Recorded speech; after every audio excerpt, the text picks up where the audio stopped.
guys, so today I'm reading off a different website. It's Pearl.Avi.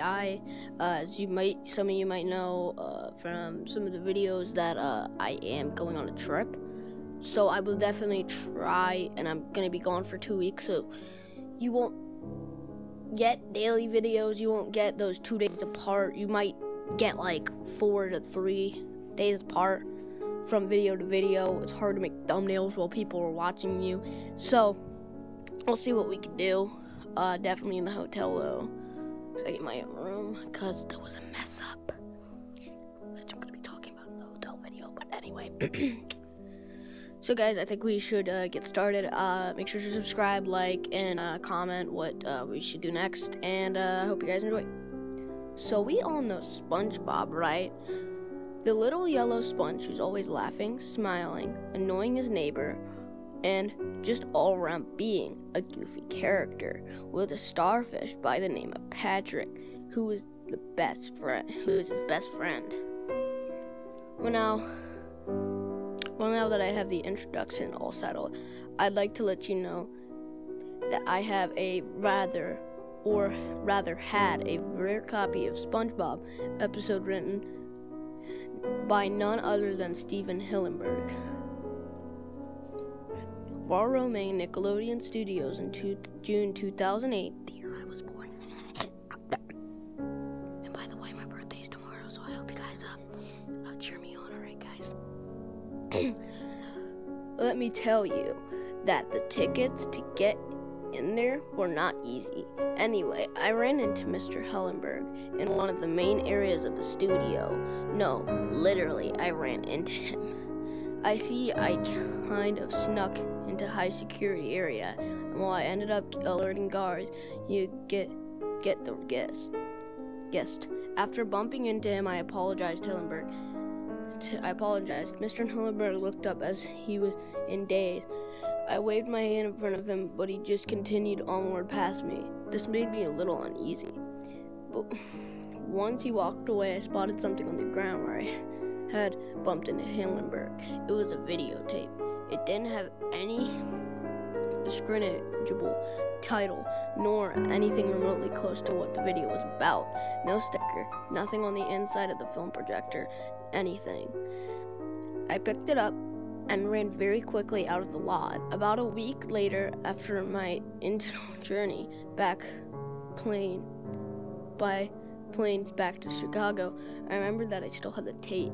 Seeing the VHS to DHS burner that I got for last Christmas year, I decided to get a blank DVD or disc and put it into the DVD slide and the burner and the video inside the VHS. After around 30 minutes or so, it popped out and the disc and the video. I think that was supposed to do when the disc is done burning. Anyway, I popped the DVD into my computer, autoplay popped up, and of course, I had modified my computer to do so. I decided to look into the folder for it. There was a movie file that went by the name of Pearl.Avi. Pearl. I then double-clicked on the movie file as Windows Media Center popped up. Are you ready, kids? Aye, aye, Captain. It was a Spongebob episode. I thought to myself, ooh, I haven't seen this show in so long. SpongeBob was one of my favorite shows as a 10-year-old, and hearing that nasally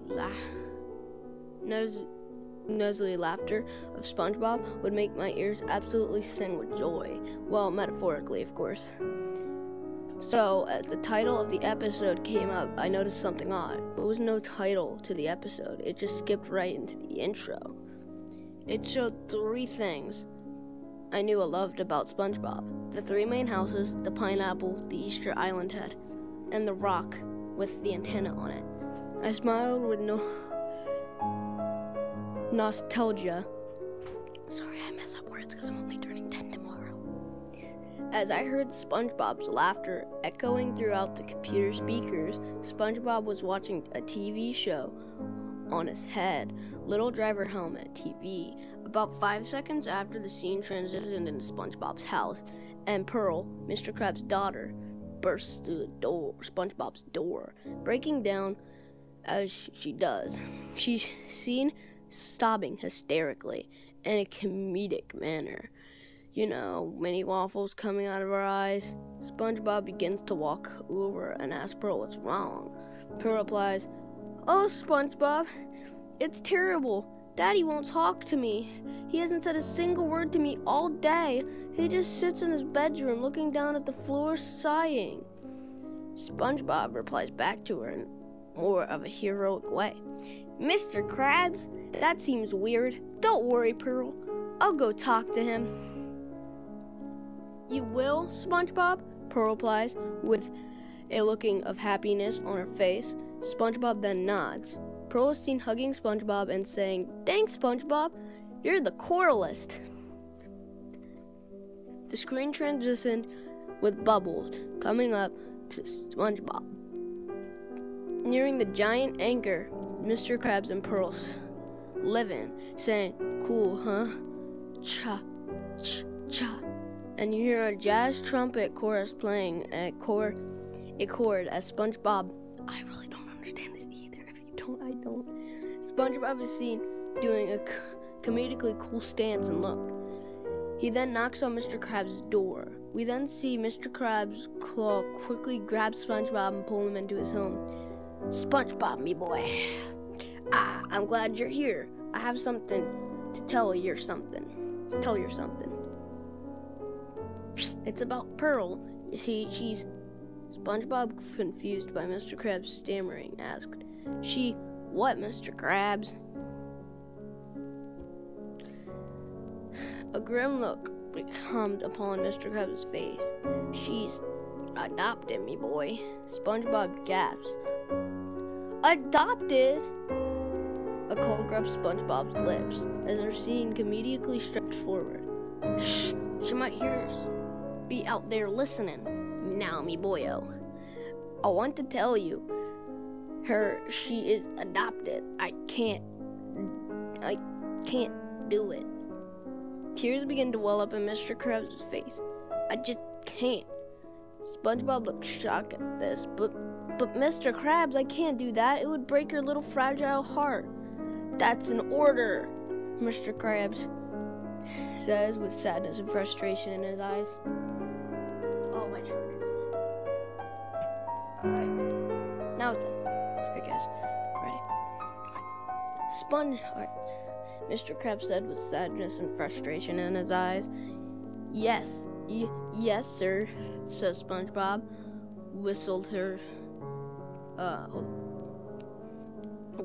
He saluted and began to run out panting. Sorry, this website doesn't have the best grammar. I, at this point, was starting to get a bit uneasy. This wasn't the SpongeBob SquarePants I knew back in the day. This was something else. Something more adult. Not even I liked more adult stuff. Now, even though I liked more adult stuff, the episode was making me really uneasy. Telling someone they're adopted isn't an easy task. Trust me, the horror results is when to told to someone, you mean, whose parents told you to that person. Last time I had to do that, I had to coax someone out of committing suicide. Anyway, back to the episode. The screen transitions again back to SpongeBob's house, where Pearl is seen sniffling as SpongeBob pops his head over and bursted the doorway. Pearl looks up and immediately is overjoyed to see SpongeBob. "SpongeBob," she calls out with an excited tone, "did you find out our daddy won't talk to me?" SpongeBob says timidly as he clears his throat, "Yes, I did." Pearl says in a concerned tone, "What's wrong, SpongeBob?" Then we hear SpongeBob's thoughts. What do I do? Should I tell her or should I lie to Mr. Krabs? No, lying wouldn't do a thing. Mr. Krabs would probably dock my pay to half a penny if I did that. This made me do a small chuckle as I knew Mr. Krabs just outraged. says Pearl. I don't know how to tell you this, but you're adopted. Pearl's eyes opened wide, and both Spongebob and I cringed. That's when I heard laughing coming from the computer speakers. It was Pearl's laugh. That's a good one, SpongeBob, but really, why won't Daddy talk to me? Pearl, it's the truth. Mr. Krabs had me come over here to tell you. What? No, you're lying. Pearl then slaps SpongeBob very realistically and storms out of the house. When we see Pearl walking up to the front door with tears and eyes and furious, she pushes the door open forcibly. She sees. Oh, She sees her father and holding back tears. Daddy, please tell me it's not true. Please tell me SpongeBob is lying. Mr. Krabs begins to tear up and in a shaky voice tells Pearl, yes, 'tis true. When you were a baby and I was out scrounging around with my metal detector near the outskirts of Bikini Bottom looking for loose change, I stumbled upon you and your mother, or what was left of her after the scallops got to her. It then transitioned to a flashback sequence, which to this day makes me cringe. It showed Pearl's mother's eyes gouged out with one hanging, her tongue and somewhat chewed off, her fins only bone, and the rib cage ripped off, revealing decaying muscle, and her throat had a hole in it, showing the larynx and the windpipe and the esophagus. I turned away at this point, still listening. I found your mother laying there, morbidly decayed. When I heard crying coming from nearby was you. It looked like you just came out of your mother. I scooped you up, took you home, cleaned you up, and I kept you for around a good 16 years. I felt it'd be better to tell you now when you were old enough to understand. I started crying at this point.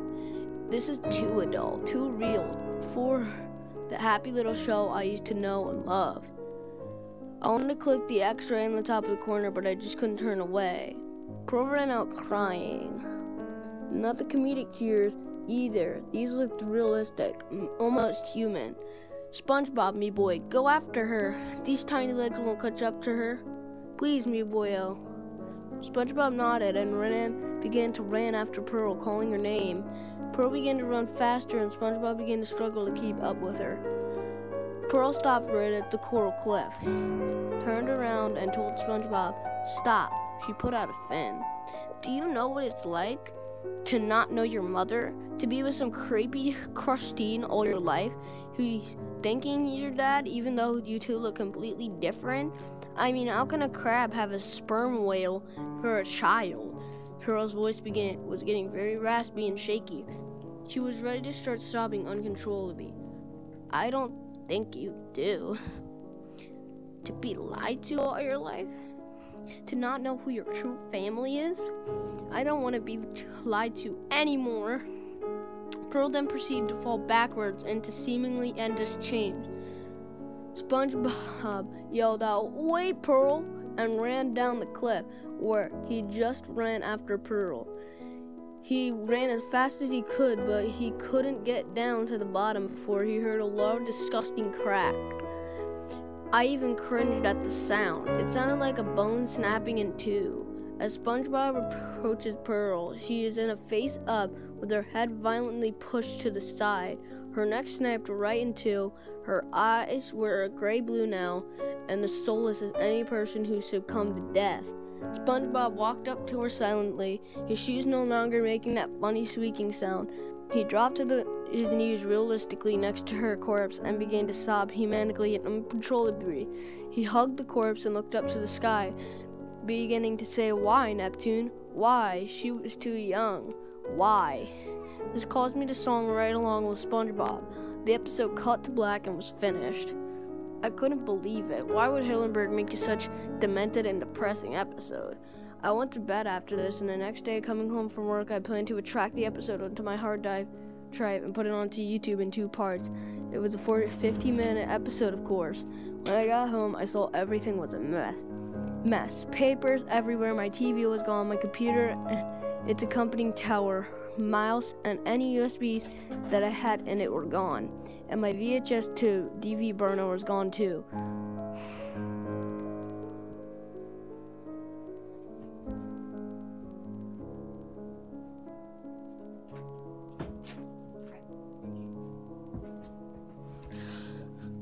Oh shit, I've been robbed. Where's the video? Where is it? I said as I began to look for the video that contained the episode. I couldn't find it. The only was the DHS in my progress. I guess the robbers figured out it'd be worth money. I kind of figured as well too. So I surfaced and said, unable to provide video source. I apologize and hope all of you warning and be picking up any strange tape in the famous studio after bumping into a famous cartoon writer. I don't think anyone will see such a suicide mouse was up on YouTube. Once again, let this story be a warning to you picking up strange tapes. You never know what you're gonna end up watching.